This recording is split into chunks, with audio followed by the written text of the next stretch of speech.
I am going to talk about a transformation. Uh,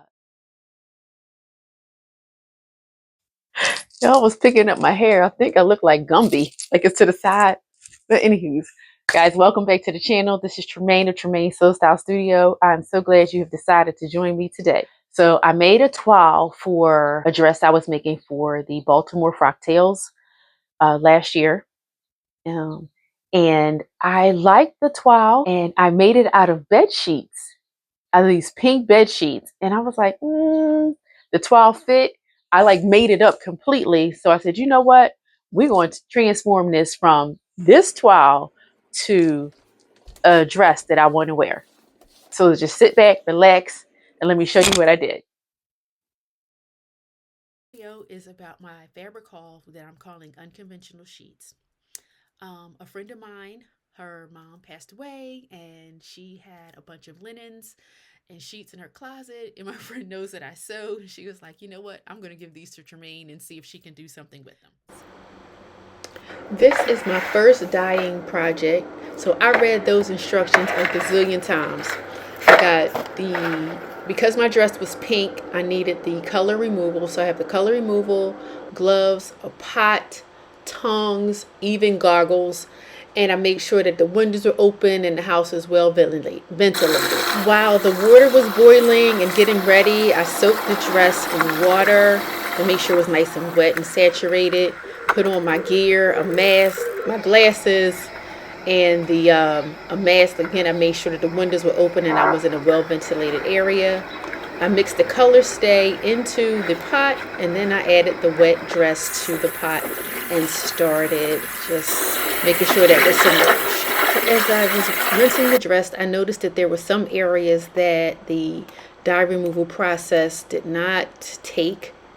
That was in the zipper area, and I used 2 sets of sheets, so I think the 1 set of sheets that didn't come out too well, but it's okay. We're going to see what happens. Stay tuned. If you like the content, please like, share, and subscribe to the channel, because you do not want to miss the next shenanigans that's going to be happening here in the sewing cave. You just never know what I'm going to come up with and come out with, and you don't want to miss it. So here's an up close look at the areas where the color removal didn't take. Again, the zipper, I think the back panel, some of the, I think the seam binding, and maybe some of the threading. So the hems where the thread didn't take, where the color removal didn't take. But again, I did do the process again and I had the same result. So stay tuned. Up next, we're just going in for the dye.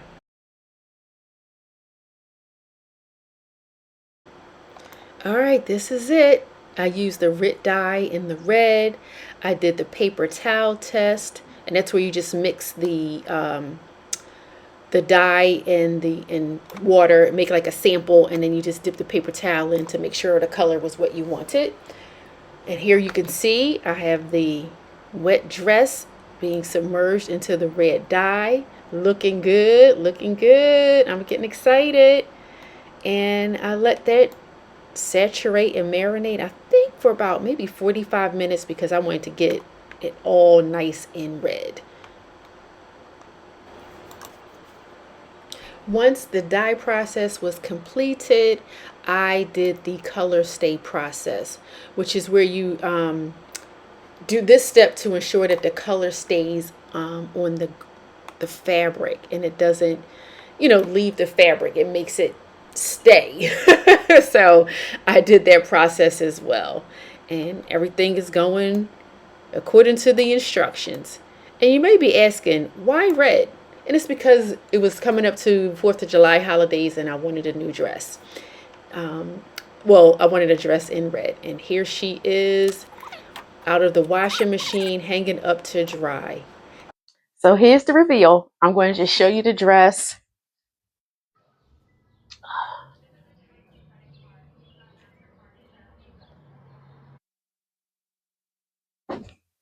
And just talk about it. If you noticed in the video when I was going over how some aspects of the dress was not, like, I guess, dyeing like the zipper, was, what, hot pink or bright pink. And, when I first did the removal process, it didn't really swap it out. But when I actually did the dyeing process, it did come up a little deeper, a little redder. But, fortunately, I did an invisible zipper, so you cannot tell. And I think the seam binding area, which I used the sheets, but during the dyeing process, it did end up dyeing, turning to the red. So that came out really nice. And I did, because it's a lot of fabric for this dress. I think the front and bodice and the sleeves are one set of sheets, and the back was a different set of sheets. But I think because I did the color removal process, that helped with the saturation of the red dye, or when I dyed it in the red bath. And also you can see even the stitching. And I think I mentioned too in the process of dyeing it, on that video, how the stitching, this is at the hem, and this is how some of that didn't change during the color removal process. But I guess it was enough so that when I ultimately did the bath dye, it did change that process. So yeah, it came out really nice. And I'm gonna flip this out. I realized that, this Vogue 9253 has a very deep V. So I did not modify it. But what I did was took a camisole, white camisole, and I actually dyed that during the process as well, so that it matches the dress, and it just looks like it's a part of it. So it really came out really nice. I like how that turned out. Let me know what you think. How did I do?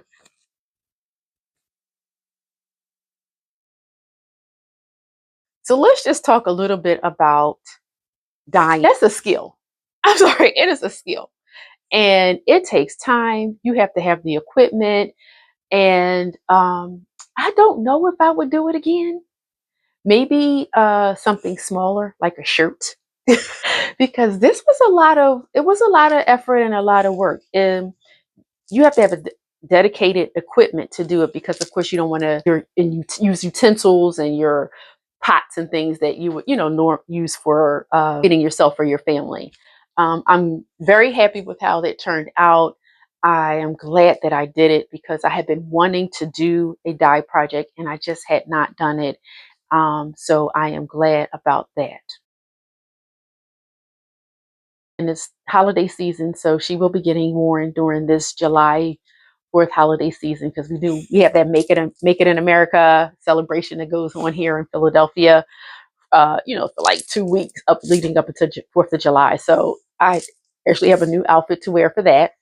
I am glad to be able to have a garment that's an homage to Miss Ernestine. And I am so grateful and thankful to my friend Maddie and her family for gifting me the linens, and I have been able to use them and wear them, either a toile that is for a garment that I'm testing, or even a toile that I have not only upcycled but dyed and can continue to wear forever and ever. Thank you so much for joining me on this transformation journey, changing sheets in a hot pink, two-tone hot pink, into this fabulous tomato red dress over here that I can wear for these 4th of July holidays. If you are curious about the dress that I did wear for Baltimore Frocktails, I will link that video right here for you. And also let me know in the comments, have you upcycled? Have you dyed a dress or a garment? And if you have any questions, let me know in the comments. I'll be sure to answer them and share my experience with you, and answering your questions. So until next time, have a great day and happy sewing.